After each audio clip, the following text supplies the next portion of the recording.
वडगाव तालुक्यातील निंबोरा येथे शाकंभरी नवरात्र यात्रोत्सव व संगीतमय देवी भागवत कथा कार्यक्रमास गावातील श्रीराम चौकात मंगळवारपासून सुरुवात झाली आहे।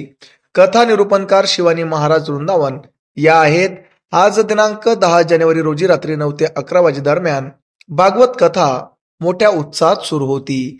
ग्रामस्थ भाविकांची मोठ्या प्रमाणात गर्दी या ठिकाणी पाहावयास मिळाली। मंगळवारी सकाळी देवी भागवत व शाकंभरी पालखी मिरवणूक काढण्यात आली होती। सोमवारी दिनांक 13 रोजी या कार्यक्रमाची सांगता होणार आहे। या दिवशी सकाळी 8 वाजता भूपाडी, सकाळी 8:30 वाजता दुर्गा सप्तशक्ती पाठवाचन होणार आहे।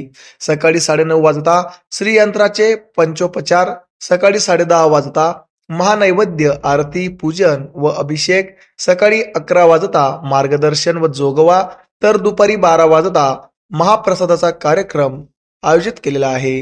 सायंकाळी 4 वाजता देवी भागवत ग्रंथ मिरवणूक काढण्यात येणार आहे। या वर्षी महाप्रसादाचे दातृत्व दत्तात्रय पाटील व पोपट पाटील यांचे असणार आहे। मोठ्या उत्साहात निंबोरा येथे शाकंभरी नवरात्र यात्रोत्सव व संगीतमय देवी भागवत कथा सुरू आहे। आमच्या चॅनलला लाईक करा, सबस्क्राईब करा, बेल आयकॉनवर क्लिक करा आणि शेअर करायला विसरू नका।